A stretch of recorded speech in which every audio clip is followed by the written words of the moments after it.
ಸ್ನೇಹಿತರೆ ನಮಸ್ಕಾರ. ಎಲ್ಲರೂ ಹೇಗಿದ್ದೀರಾ? ನಾನು ನಿಮ್ಮ ಹರಮದನ್.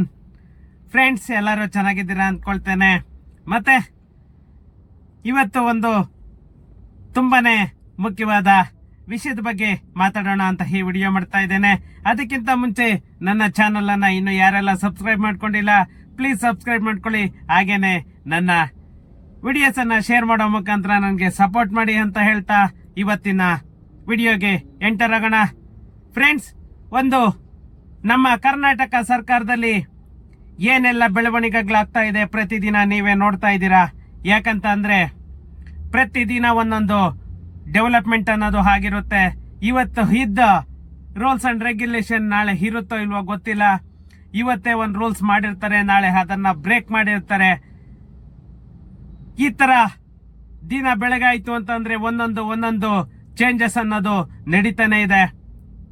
ಅದೇ ರೀತಿ ಇಷ್ಟು ದಿನ ಯಾವುದೇ ಒಂದು ಕನ್ಸ್ಟ್ರಕ್ಷನ್ ಸ್ಟಾರ್ಟ್ ಮಾಡಬೇಕು ಅಂತಂದ್ರೆ ಅದಕ್ಕೆ ಸಿಸಿ ಮತ್ತೆ ಓಸಿ ಮ್ಯಾಂಡೇಟರಿ ಅಂತ ಏನ್ ಮಾಡಿದ್ರು, ಅದಕ್ಕೆ ಇವತ್ತು ಎಲ್ಲಾ ರೀತಿಯ ವಿನಾಯಿತಿಯನ್ನ ಕೊಡಬೇಕು ಅಂತ ಹೇಳ್ಬಿಟ್ಟು ಎಷ್ಟೋ ಜನ ಕೋರ್ಟ್ ಮೆಟ್ಟಿಲೇರಿದ್ರು.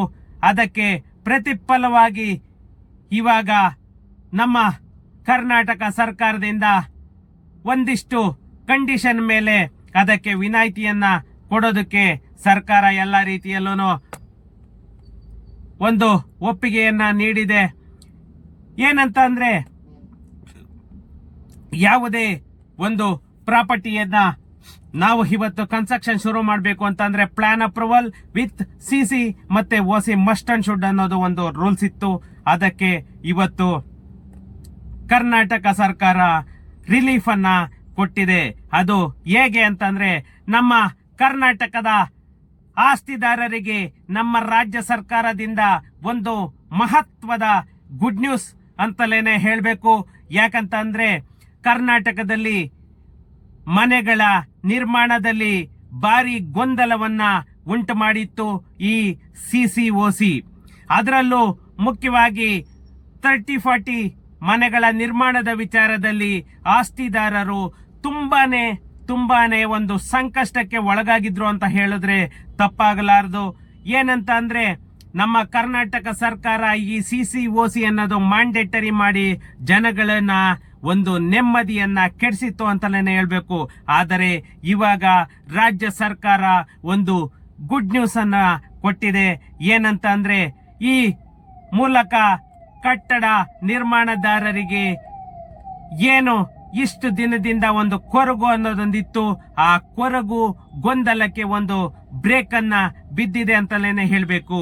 ನಮ್ಮ ಕರ್ನಾಟಕ ಸರ್ಕಾರವು ಕಟ್ಟಡ ನಿರ್ಮಾಣದ ಪ್ರಮಾಣ ಪತ್ರ ಸಿಸಿ ಅಂತ ಏನ್ ಹೇಳ್ತೀವಿ, ಮತ್ತೆ ಇನ್ನ ಒಂದು ಸ್ವಾಧೀನ ಅನುಭವ ಪತ್ರ ಓಸಿ ಅಂತ ಏನ್ ಕರಿತೀವಿ, ಇಲ್ಲದೆ ಇರುವಂತಹ ಕಟ್ಟಡಗಳಿಗೆ ವಿದ್ಯುತ್ ಹಾಗೂ ನೀರಿನ ಸೌಲಭ್ಯ ಮತ್ತೆ ಬೇಸಿಕ್ ಅಮ್ಯುನಿಟೀಸ್ ಅನ್ನೋದು ಕೊಡಬಾರ್ದು ಅಂತಂದು ಹೇಳ್ಬಿಟ್ಟು ಏನು ಸುಪ್ರೀಂ ಕೋರ್ಟ್ ಆದೇಶ ಆಗಿತ್ತು, ಈ ಆದೇಶದ ಪಾಲನೆಗೋಸ್ಕರ ನಮ್ಮ ಕರ್ನಾಟಕ ಸರ್ಕಾರ ಇದನ್ನ ಮ್ಯಾಂಡೇಟರಿ ಅನ್ನೋದು ಮಾಡಿತ್ತು. ಆದರೆ ಈ ಸಮಸ್ಯೆಯನ್ನ ಅರಿತಂತಹ ನಮ್ಮ ಕಾಂಗ್ರೆಸ್ ಸರ್ಕಾರ ಇವತ್ತು ಜನಗಳಿಗೆ ಆ ಸಿಸಿಒಸಿಯಿಂದ ಒಂದು ರಿಲೀಫ್ ಅನ್ನ ಕೊಡಬೇಕು ಅಂತ ಹೇಳ್ಬಿಟ್ಟು ನಮ್ಮ ಕರ್ನಾಟಕ ಸರ್ಕಾರ ಮುಂದಕ್ಕೆ ಬಂದಿದೆ.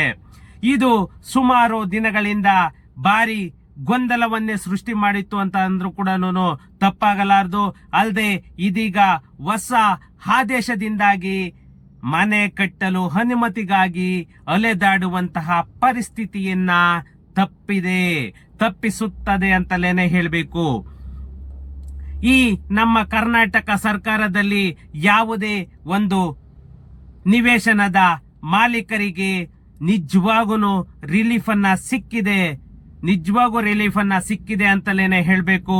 ರಾಜ್ಯದಲ್ಲಿರುವಂತಹ ಎಲ್ಲ ನಗರ ಮತ್ತೆ ಗ್ರಾಮೀಣ ಸ್ಥಳೀಯ ಸಂಸ್ಥೆಗಳ ವ್ಯಾಪ್ತಿಯಲ್ಲಿ ನಿರ್ಮಿಸುವಂತಹ ಯಾವುದೇ ಕಟ್ಟಡಗಳಿಗೆ ಸಿಸಿ ಹಾಗೂ ಓಸಿಯನ್ನ ವಿತರಿಸುವ ವಿಚಾರದಲ್ಲಿ ಉಂಟಾಗಿರುವಂತಹ ಸಮಸ್ಯೆಯನ್ನ ನಿವಾರಿಸಲು ನಮ್ಮ ಸರ್ಕಾರ ಒಂದು ಮಹತ್ವದ ನಿರ್ಧಾರವನ್ನ ಕೈಗೊಂಡಿದೆ.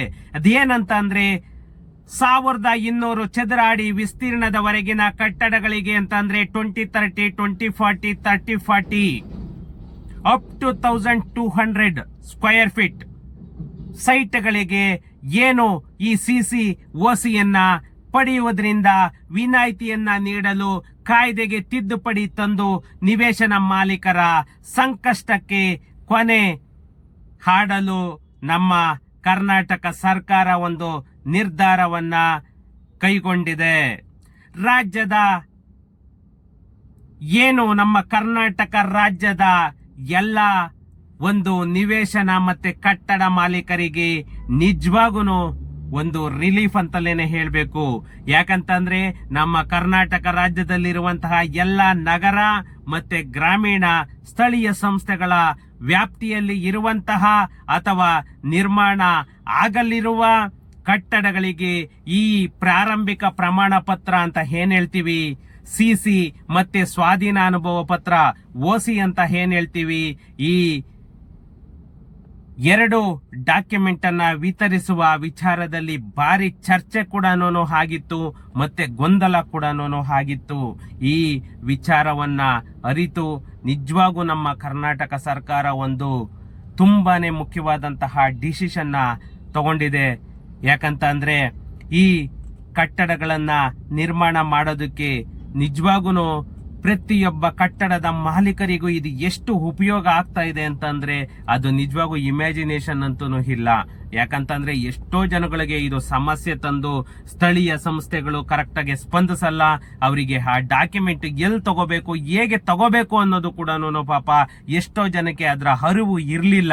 ಇದೆಲ್ಲದಕ್ಕೂ ಒಂದು ಬ್ರೇಕ್ ಹಾಕ್ಬೇಕಂತಂದ್ ಹೇಳ್ಬಿಟ್ಟೇನೆ ನಮ್ಮ ಕರ್ನಾಟಕ ಸರ್ಕಾರ ಈ ಒಂದು ಮಹತ್ವದ ನಿರ್ಧಾರವನ್ನ ತಗೊಂಡಿರೋದು. ಅದು ಯಾವ ರೀತಿ ಅಂತ ನೋಡೋಣ ಬನ್ನಿ. 3 ಅಂತಸ್ತಿನ ಕಟ್ಟಡಗಳಿಗೆ ವಿನಾಯಿತಿ ಅಪ್ ಟು 3 ಫ್ಲೋರ್ಸ್ ವರ್ಗು ವಿನಾಯಿತಿಯನ್ನ ಕೊಟ್ಟಿರೋದು. ಅಪ್ ಟು 3 ಫ್ಲೋರ್ಸ್, ಇದು ಪಾಯಿಂಟ್ ಅನ್ನ ಮೈಂಡ್ ಅಲ್ಲಿ ಇಟ್ಕೊಳ್ಳಿ. ಈ ಪಾಯಿಂಟ್ 100% ನಿಮ್ಮ ತಲೆಯಲ್ಲಿ ಉಳಿಸ್ಕೊಂಡ್ಲೇಬೇಕು. ಈ ನಮ್ಮ ಕರ್ನಾಟಕ ಸರ್ಕಾರದ ಹೊಸ ನಿರ್ಧಾರದಿಂದಾಗಿ ಗ್ರೇಟರ್ ಬ್ಯಾಂಗ್ಳೂರ್ ಸೇರಿದಂತೆ ರಾಜ್ಯದ ಎಲ್ಲ ನಗರ ಮತ್ತೆ ಗ್ರಾಮೀಣ ಸ್ಥಳೀಯ ಸಂಸ್ಥೆಗಳ ವ್ಯಾಪ್ತಿಯಲ್ಲಿರುವಂತಹ 1200 ಅಡಿ ವಿಸ್ತೀರ್ಣದ ಮನೆಗಳಿಗೆ ಇನ್ನು ಮುಂದೆ CCOC ವಿನಾಯಿತಿಯನ್ನ ನೀಡಲಿದೆ.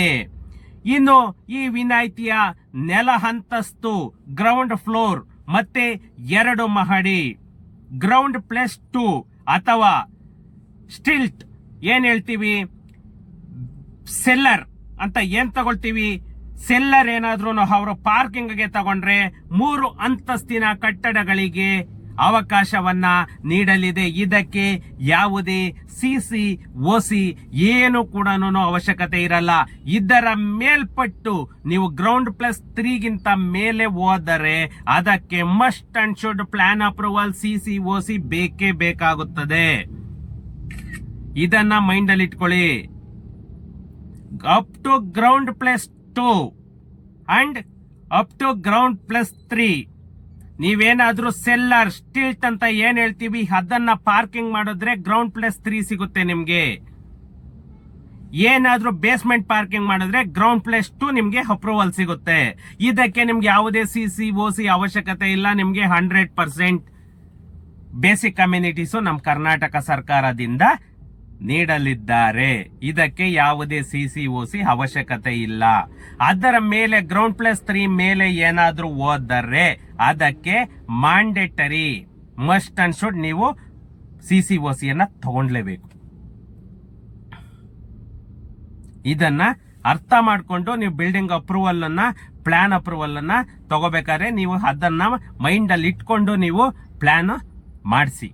ಇಲ್ಲ ಅಂತಂದ್ರೆ ನೀವು ಮತ್ತೆ ಕೂಡ ಸಮಸ್ಯೆಗೆ ಪೇಚಿಗೆ ಸಿಲ್ಕೋಬೇಕಾಗುತ್ತೆ. ಅದು ಬೇಡ. ಗ್ರೌಂಡ್ +2 ಗ್ರೌಂಡ್ +3 ಸೆಲ್ಲರ್ ಪಾರ್ಕಿಂಗ್ ಮಾಡ್ಕೊಳ್ಳಿ, ಆರಾಮಾಗಿ ಗ್ರೌಂಡ್ +3 ಗೆ ಅಪ್ರೂವಲ್ ಸಿಗುತ್ತೆ. ಇಲ್ಲ ಬೇಸ್ಮೆಂಟ್ ಇದೇನು ಗ್ರೌಂಡ್ ಲೆವೆಲ್ ನೀವು ಪಾರ್ಕಿಂಗ್ ಮಾಡ್ಕೊಂಡ್ರೆ ಗ್ರೌಂಡ್ +2 ನಿಮ್ಗೆ ಅಪ್ರೂವಲ್ ಸಿಗುತ್ತೆ. ಆರಾಮಾಗಿ ನೀವು ಇದ್ ಮಾಡ್ಕೊಳ್ಳಿ. ಯಾಕಂತ ಅಂದ್ರೆ ಇದು ಏನಕ್ಕೆ ಮಾಡಿದ್ದಾರೆ ಅಂತ ಅಂದ್ರೆ, ನೀವು ಏನಾದರೂ ಅದಕ್ಕಿಂತ ಮೇಲ್ಪಟ್ಟು ಕಟ್ಟಿದರೆ ಬಾಡಿಗೆ ಮನೆಗಳು ಜಾಸ್ತಿ ಅಂತಂದೇಳಿ ಕಮರ್ಷಿಯಲ್ ಅಂತ ಕನ್ಸಿಡರ್ ಮಾಡ್ಕೊಂಡು ಅದಕ್ಕೆಲ್ಲನೂ ನಾವು ಬೇಸಿಕ್ ಅಮ್ಯುನಿಟೀಸ್ ಕೊಡಕ್ಕಾಗಲ್ಲ ಅಂತ ಲಾಸ್ಟ್ ಟೈಮ್ ಒಂದು ಇಂಟರ್ವ್ಯೂ ನಲ್ಲಿ ಕೃಷ್ಣ ಬೈರೇಗೌಡರು ಕೂಡ ಅದನ್ನೇ ಹೇಳಿದ್ದು. ಯಾಕಂದ್ರೆ ನೀವು ಒಂದು 30-40 ಸೈಟ್ ಅಲ್ಲಿ 5-6 ಫ್ಲೋರ್ ಕಟ್ಟಿಬಿಟ್ಟು ಅಲ್ಲೆಲ್ಲ ಬರೀ ಬಾಡಿಗೆ ಮನೆಗಳಿಗೆ ನೀವು ಬಾಡಿಗೆ ದುಡ್ಕೊಳ್ತಾ ಇದ್ರೆ ಎಲ್ಲಿಂದ ಒದಗಿಸಕ್ಕಾಗುತ್ತೆ ಬೇಸಿಕ್ ಕಮ್ಯುನಿಟೀಸ್ ಅಂತಂದೇಳೇನೆ ಇಷ್ಟು ಫ್ಲೋಸ್ ಅಂತಂದೇಳಿ ಮ್ಯಾಂಡೇಟರಿ ಮಾಡಿರೋದು. ಫ್ರೆಂಡ್ಸ್, ಎಲ್ಲರಿಗೂ ಅರ್ಥ ಆಗಿದೆ ಅಂದ್ಕೊಳ್ತೇನೆ. ಏನಾದ್ರೂ ಡೌಟ್ಸ್ ಇತ್ತು ಅಂತಂದ್ರೆ ನನಗೆ ಕಮೆಂಟ್ ಸೆಕ್ಷನ್ ಅಲ್ಲಿ ಕಮೆಂಟ್ ಮಾಡಿ. ಸಿಗೋಣ ನೆಕ್ಸ್ಟ್ ವಿಡಿಯೋದಲ್ಲಿ. Thank you.